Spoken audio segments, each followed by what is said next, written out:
আসসালামু আলাইকুম বন্ধুরা, সোনিয়া কিচেনে আপনাদেরকে স্বাগতম। আজকে আমি রান্না করব পাঙ্গাস মাছ। প্রথমে কড়াইতে তেল দিয়ে দিয়েছি, তেলটা আমি গরমও করে নিয়েছি। মাছগুলো এখন ভাজে নেব। আমার এক পিসটা মাছ ভাজা হয়ে গেছে। মাছের মাথাটা 3 ফাল্টা করে নিয়েছি আমি। দেখুন মাছের মাথাটা ভাজে নেব, হালকা লাল লাল করে ভাজে নেব। মাছের মাথাগুলো ভাজা হয়ে গেছে, এখন তুলে দিয়েছি। এখন মাছগুলো ভাজে নেব।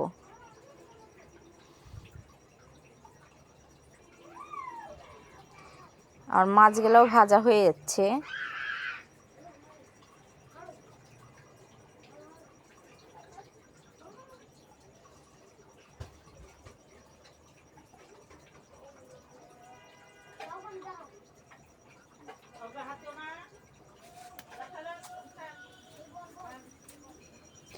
মাছগুলো আমার ভাজা হয়ে গেছে। কয়েকটা আলু আমি চাকা চাকা করে কেটে নিয়েছি, এখন তেলে আমি ভাজে নেব।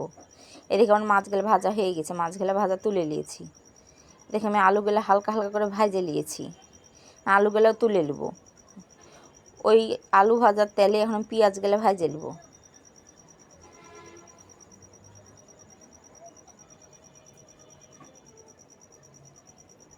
এখন আমার পেঁয়াজগুলো হালকা করে আউড়িয়ে গেছে।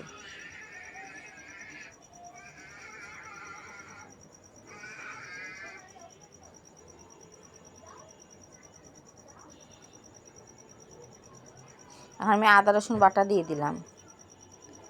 এখন তেলের সাথে পেঁয়াজের সাথে আদা রসুনটা একটু সামান্য পানি দিয়ে সুন্দর করে কষাই নেব।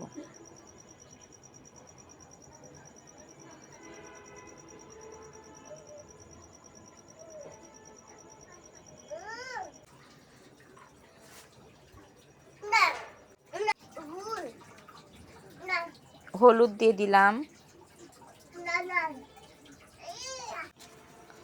জিরের গুঁড়া ধনের গুঁড়া দিয়ে দিলাম, মরিচের গুঁড়া দিয়ে দিলাম।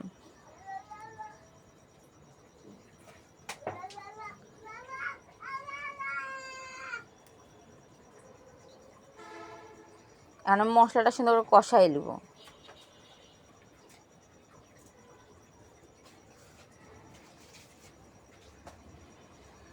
এখন মশলা থেকে সুন্দর তেল বাড়াই গেছে, আমি আরটু কষাবো।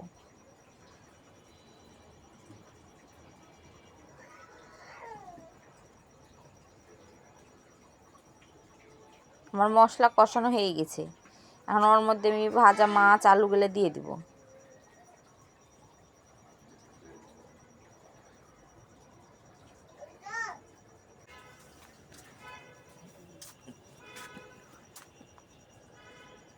দেখেন মশলার সাথে আলু মাছ সুন্দর করে আমি কষাই দিচ্ছি।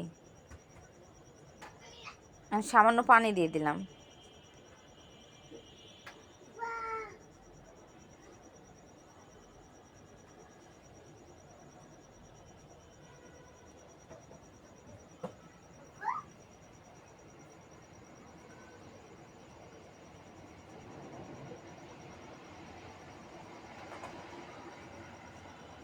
এখন ঢাকনা দিয়ে দিলাম। দেখেন আমার মাছের রান্না হয়ে গেছে। আমার মাছের রান্নাটা আপনার কাছে কেমন লাগলো অবশ্যই আমাকে কমেন্ট করে জানাবেন। আসসালামু আলাইকুম।